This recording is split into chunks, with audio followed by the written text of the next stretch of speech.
Olá, graça, paz e alegria. A porção de hoje recomendada para a leitura da Bíblia em um ano no plano sequencial é Isaías do capítulo 7 ao capítulo 10, versículo 4. Eu acredito que o melhor estudo que podemos ter hoje é comentar sobre o que o texto mesmo apresenta. Isso por conta de confusões que se faz na interpretação dessa sequência. As pessoas geralmente misturam as coisas. Entendo que o texto fala, por exemplo, de 2 nascimentos diferentes.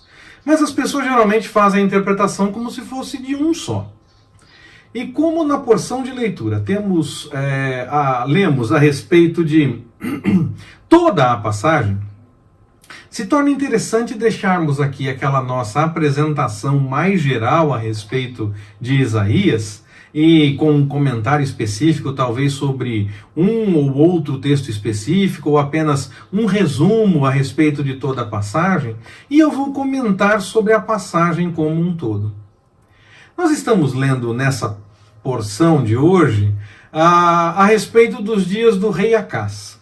Lemos igualmente a respeito disso nos livros de 2 Reis, no capítulo 16, e 2 Crônicas, no capítulo 28.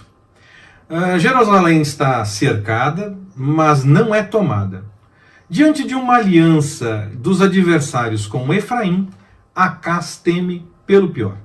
Então Isaías o procura e fala com ele que não deve temer nada dessa aliança. E sugere inclusive ao rei que o Senhor está pronto a dar um sinal a respeito da confirmação do que o profeta está dizendo, que nada vai acontecer, que aquela aliança não vai prosperar e o povo que está indo contra Jerusalém é que vai ter problemas e Jerusalém será poupada. Isaías fala, pode pedir um sinal. E aí o rei diz, não precisa de sinal, que isso, não faz assim.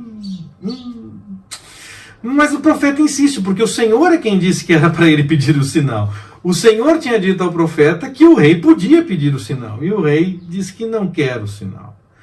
E aí então o profeta diz que de qualquer forma o sinal será dado. Ele não espera mais então que o rei peça qual seja o sinal e diz qual vai ser o sinal. Ele diz sobre o nascimento de Emanuel.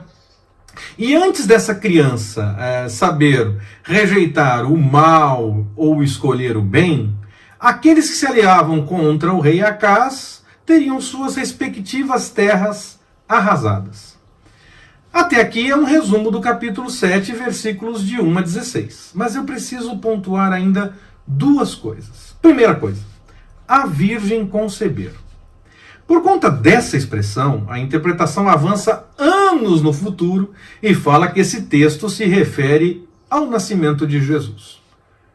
Como seria isso? Se o texto que nós resumimos até aqui aponta que esse nascimento seria o sinal que o Senhor daria ao rei Acás da derrota dos que estavam contra Jerusalém, e que antes dessa criança discernir as coisas, aquelas terras que estavam indo contra Jerusalém estariam desoladas. Mais de 500 anos depois, 600 anos depois, mais de 600 anos depois, Jesus nasceu. Como o nascimento de Jesus seria esse sinal para o rei Acás? Era algo para aqueles dias, era algo para logo, não era algo para o futuro.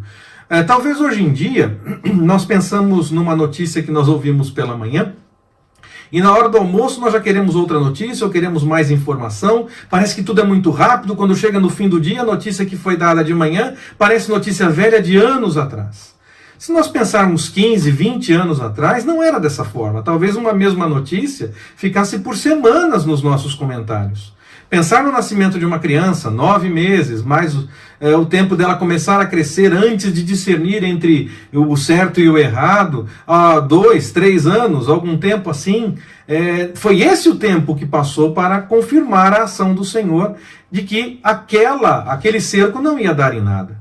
Não é a respeito de Jesus que está se falando nesse texto. Eu acredito que aqui se faz a confusão com a sequência do texto, que aí sim, na sequência, o texto aponta para o futuro, mas nós falamos em seguida a respeito disso. A tese da virgem conceber parece que então fica sendo a mais complicada para resolver essa questão. mas ela é tratada também por muitos a respeito do nascimento de Jesus. E você pode até encontrar isso em livros de estudo, é uma tese assim, referindo-se ao nascimento de Jesus, na minha opinião, totalmente absurda. Mas há quem diga e ache que faz sentido.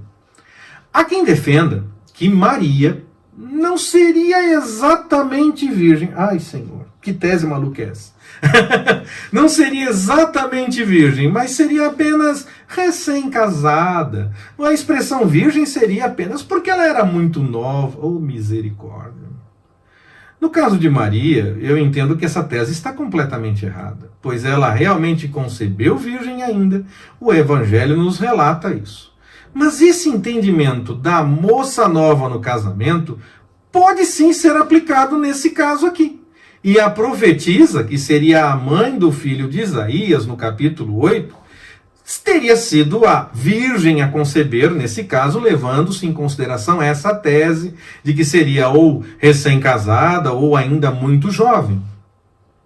Se essa tese é levantada, é porque talvez houvesse alguma confirmação histórica dessa possibilidade. Então, talvez ela se aplique sim aqui, nesse caso. O versículo 4 do capítulo 8 deixa claro que essa criança que nasceu desse relacionamento de Isaías com a profetisa era a confirmação daquele sinal que foi relatado para Acás de que o Senhor ia agir ainda lá no capítulo 7.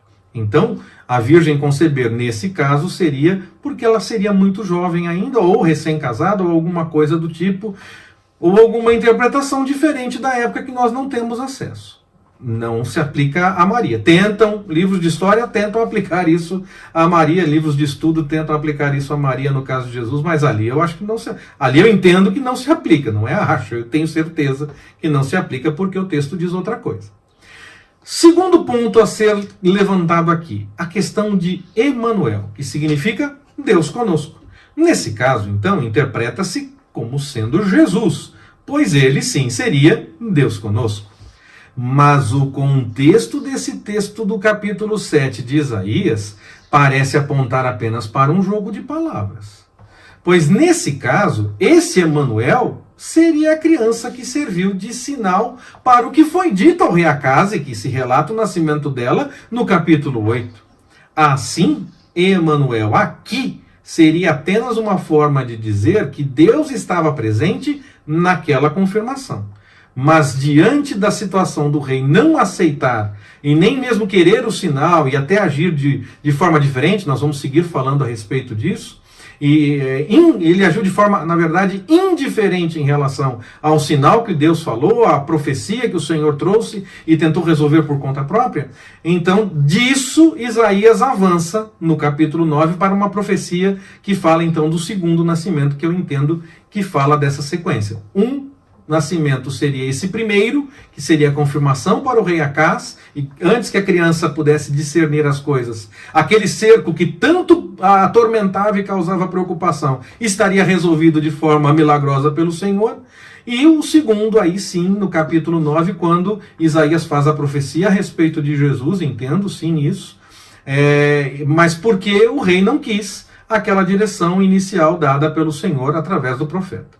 Então, como o rei não aceitou pedir o sinal, e mesmo assim o profeta foi lá e disse, não, eu vou te dar o sinal sim, senhor. Mesmo que você não diga qual você quer, eu vou te dizer qual é. Ele falou as coisas que aconteceram naqueles dias. O sinal era para aqueles dias e não para 500, 600 anos depois. E como o rei não deu atenção ao que o Senhor revelou, aí o profeta fala a respeito de Jesus. Aí sim eu entendo que ele fala a respeito de Jesus, já no capítulo 9. E aí então, o que serviu de interpretação para o primeiro sinal, que seria para aqueles dias, serve igualmente para apontar para Jesus. Pelo menos eu entendo assim. Era um sinal para aqueles dias o primeiro nascimento, que se confirmou com esse nascimento do filho de Isaías com a profetisa, mas que também serviu para apontar para a revelação no capítulo 9, que trata sim aí a respeito de Jesus. Mas por que esse primeiro nascimento que aconteceu naqueles dias, entendo eu, aponta igualmente para o segundo nascimento, o de Jesus, que Isaías trata ainda na sequência do texto de hoje? Por que esse entendimento? Por que eu chego a essa interpretação? Bom, Isaías estava chamando a atenção de Acaz. Ele queria que Acaz mantivesse a sua confiança no Senhor. Mas quando nós lemos a profecia de Isaías e aqueles textos de Reis e Crônicas que eu citei lá no começo, nós vemos a história e vemos que Acaz não só foi procurar uma aliança com a Assíria, na tentativa de se proteger daqueles ataques que Isaías disse que o Senhor iria impedir, ele também, além de fazer isso, ele se rendeu à idolatria de forma generalizada. Não confiou no Senhor, não queria o sinal da confirmação do cuidado do Senhor, e o profeta falou, eu vou dar o sinal de qualquer forma. Ele não queria esse sinal e ainda procurou outro povo para ter aliança, não confiando que o Senhor ia resolver, queria resolver por conta própria, para se garantir na batalha, e acabou se rendendo a toda uma questão de idolatria ainda junto no pacote. A partir desse ponto, Isaías faz sim a profecia que aponta para Jesus. É por isso que eu entendo que Isaías então aponta para Jesus na sequência, porque o rei foi contra tudo que o Senhor queria. O rei não quis nada daquilo que o Senhor estava revelando e do cuidado do Senhor, porque ele tentou resolver com as próprias forças. A primeira criança seria apenas a confirmação da ação do Senhor. Antes que ela pudesse discernir as coisas, a batalha que tanto assustava estaria resolvida. E aqueles povos que estavam unidos contra e que pareciam que iam dominar, estariam devastados.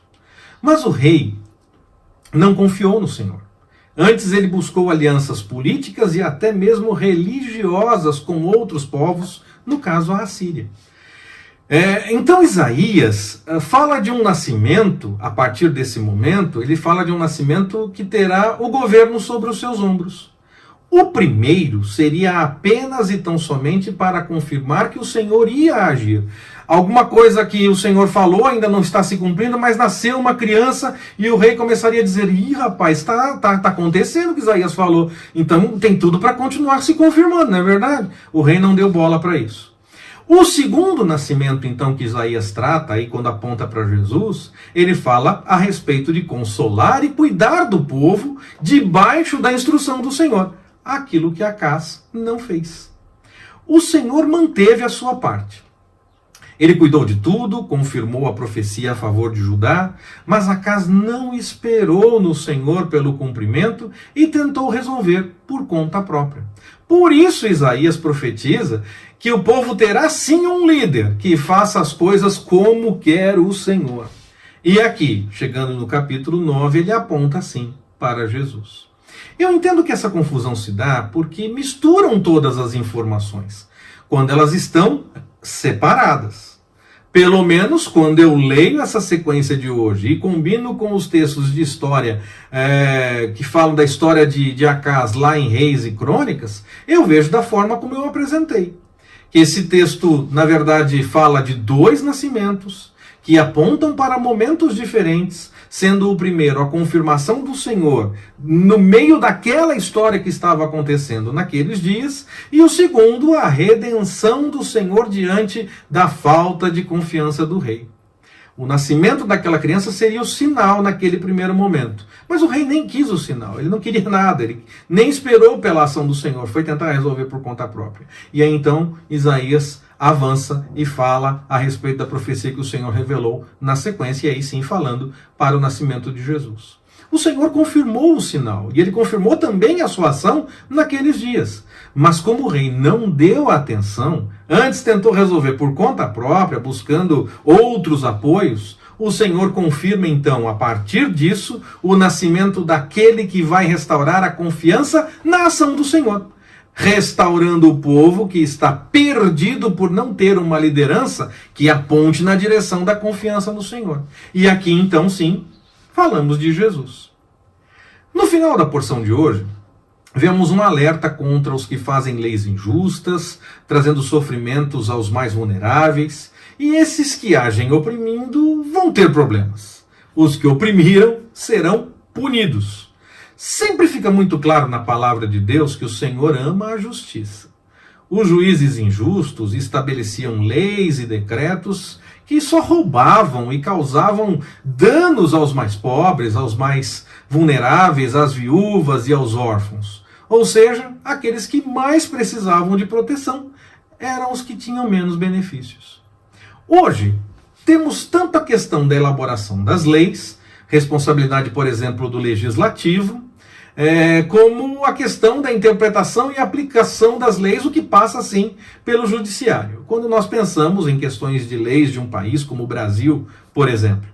No meio disso, há, sim, responsabilidade do executivo igualmente, pois a articulação entre os poderes é uma realidade maior do que nós possamos imaginar. Tudo aquilo que a gente fica sabendo ainda vai ser pouco, pode ter certeza disso.